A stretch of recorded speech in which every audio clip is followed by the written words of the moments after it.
జై హింద్, జై భారత్, జై తెలంగాణ. ఫ్రెండ్స్, నేను మీ Girish Daramuni. Welcome to our channel Chitragupta. ఏం జరుగుతుంది బీజేపీలో? కమలంపూ రెక్కలు మెల్లమెల్లగా ఎవరైనా వీకనికే ప్రయత్నం చేస్తుర్రా, లేకపోతే అల్లే వీక్కోనికే ప్రయత్నం చేస్తుర్రా? భారతీయ జనతా పార్టీ యొక్క పవర్, ఛాలెంజెస్, రోడ్ మ్యాప్ ఎట్లుంది? ఈ పొలిటికల్ చెస్ బోర్డ్లో లీడర్ల యొక్క మోషను, ఎమోషను ఏ రకంగా ఉంది? జర చర్చిద్దాం ఫ్రెండ్స్. కట్ చేసి సీన్ లోపలికి పోతే, భారతీయ జనతా పార్టీ అని చెప్పి మనం పేరినంగానే మనకు మొట్టమొదట గుర్తొచ్చేది ఒక పొలిటికల్ పార్టీ కంటే ముందు సిద్ధాంతం కంటే ముందు గుర్తొచ్చేది పార్టీ నాయకుల యొక్క క్రమశిక్షణ, ద డిసిప్లిన్. ఇవాళ రాజకీయాలు ఒక నిజంగా చెప్పాలని అంటే ఒక పజిల్ లాగా అయిపోయినాయి. Stay connected, getting apprised with this disconnected events. చిట్టా మొదలెడదాం ఫ్రెండ్స్. ఒక టికెట్ డినే అయింది, అంటే ఇయ్యలే. ఒక చిన్న మధ్యప్రదేశ్ టౌన్లో ఒక మనిషికి టికెట్ ఇయ్యలే.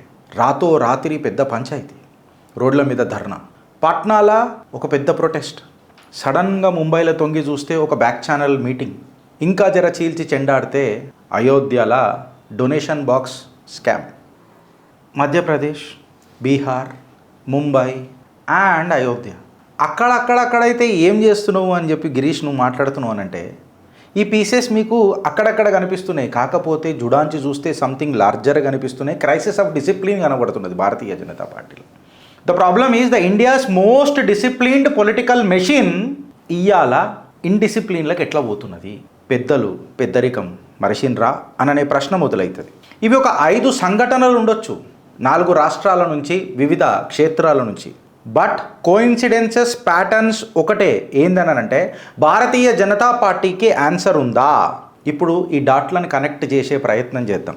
అబ్జర్వేషనల్ యాంగిల్లో పొలిటికల్ లెన్స్ పెట్టి చూస్తే ఇవన్నీ వెరిఫైడ్ ఫ్యాక్ట్సే, అలా డౌట్ ఏం లేదు. Bharatiya Janata party enormous amount of ఒక గెలుపు సాధించింది ఇప్పటిదాకా అని అంటే, భారతీయుల మనసు గెలుచుకొని, ఇన్ఫ్యాక్ట్ చెప్పాలంటే వాళ్ళ నమ్మకాన్ని గెలుచుకొని.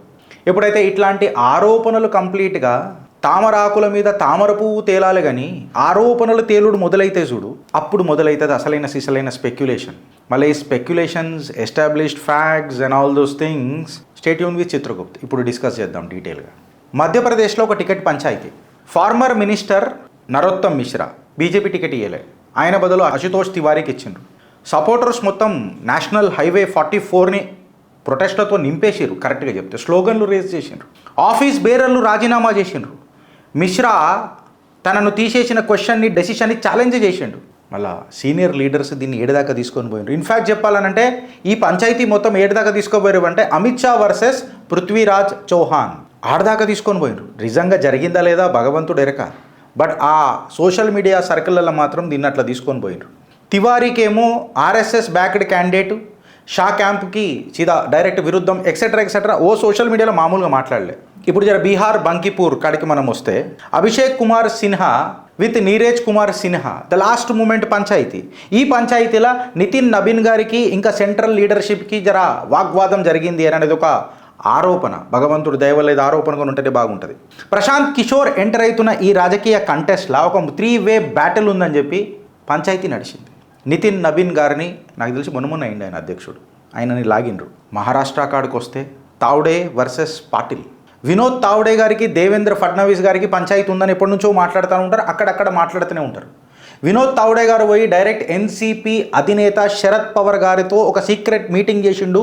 అది దేవేంద్ర ఫడ్నవీస్ గారికి నచ్చలేదు. దాని తర్వాత ఎక్సెట్రా ఇవన్నిటినీ భూస్థాపితం చేసేసిండ్రు. శరద్ పవార్ గారు ఎన్సీపీని డైరెక్ట్గా ఎన్డీఏలా తీసుకొస్తున్నాడు అని చెప్పి ఒక ప్లాంటెడ్ స్టోరీ తీసుకొని వచ్చిండ్రు. వాస్తవాలా అవాస్తవాలా మనకు తెలియదు, కానీ సోషల్ మీడియా హోరెత్తిపోయింది. ఆఖరికి చూస్తే ఏమైంది అంటే, శివసేన నుంచి కొంతమంది ఎంపీలు ఏక్నాథ్ షిండే ఫ్యాక్షన్లా దుంకిండ్రు. మళ్ళా ఫడ్నవీస్ ఆయననే డైరెక్ట్గా శరద్ పవార్ గారితో డీల్ చేస్తున్నాడా, లేక తావ్డే గారి పేరు బయటకు వచ్చిందా? కానీ సోషల్ మీడియాలో మాత్రం హోరెత్తి స్టార్ట్ అయింది. మహారాష్ట్ర బీజేపీ ఫ్యాక్షనల్ కాడికి తీసుకొని చూస్తే అందరికీ తెలిసిన కథనే మనం మాట్లాడుకున్నాం. ఉత్తరప్రదేశ్ కాడికి వద్దాం.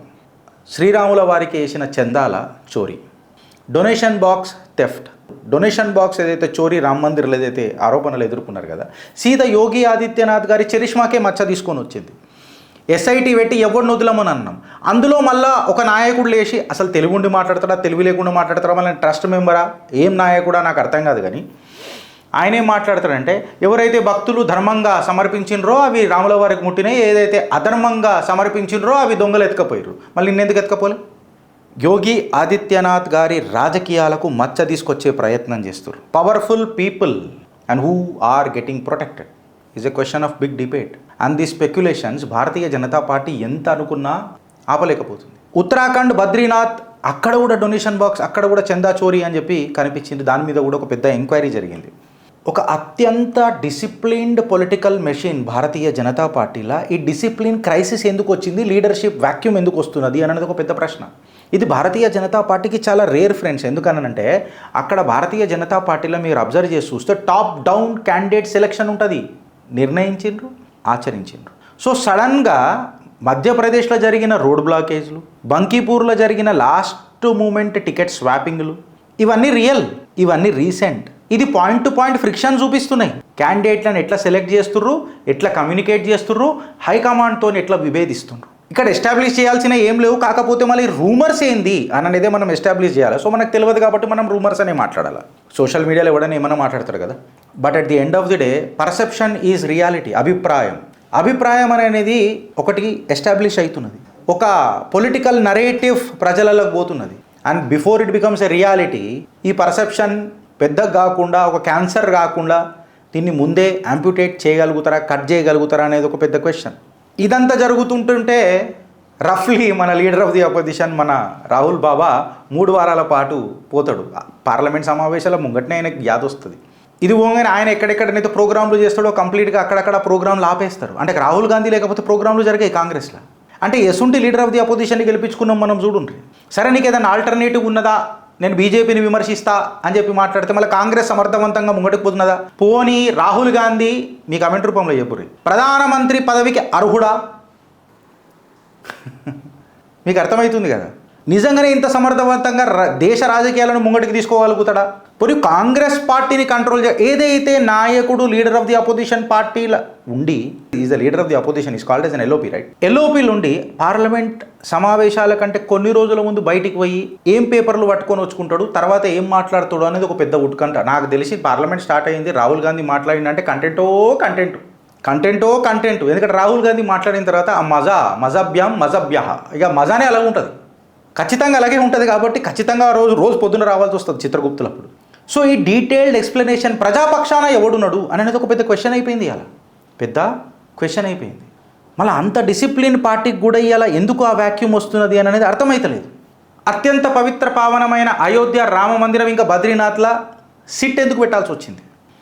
ఇథనాల్ పంచాయతీ ఇంకేం ఇడిచిపెట్టలే భారతీయ జనతా పార్టీని. అది అయిపోయిందో లేదో మళ్ళొకసారి అఫ్కోర్స్ ఇంకా డీటెయిల్గా మనం పోవాలి. చిత్రగుప్తుల ఆరోపణలు, మోదీ గారి పైన ఆరోపణలు మామూలుగా రావు, వస్తూనే ఉంటాయి. మళ్ళీ ఒకసారి ఎప్స్టీన్ ఏదో తీసుకొచ్చిరు అని చెప్పి మాట్లాడుతారు. I stand corrected with my data, however we need to deep dive. ఇదంతా పక్కకు పెడితే దేశ్ కా ఉపయోగి యోగి ఆదిత్యనాథ్ గారి చరిత్ర పైననే మచ్చ తీసుకొచ్చే ప్రయత్నం. ఇంకొక పెద్ద కనెక్షన్, ఢిల్లీ గల్లీలల్లా సోనం వాంగ్చుక్ నిరాహార దీక్ష. పెద్దోళ్ళందరూ సానుభూతి చూపుతున్నారు, ఈ కాక్రోచ్లను అప్రోచ్ అవుతున్నారు. సోనం వాంగ్చుక్ ఏమవుతుందో అని చెప్పి అప్రహెన్షన్లు వ్యక్తం చేస్తున్నారు. ప్రభుత్వం స్పందిస్తలేదు. నాకు తెలిసి ఇయ్యాలైనా మెడికల్కి షిఫ్ట్ చేసిరని అనుకుంటా, ఇఫ్ ఐఎమ్ నాట్ రాంగ్, ఈ వీడియో చేస్తున్నప్పుడు.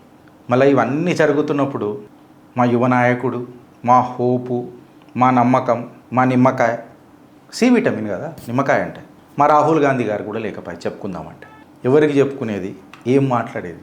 అదేదో పాట ఉంటుంది కదా, ఆగేదెట్టాగా అందాక ఏగేదెట్టాగా. భారత్ మాతాకి జై.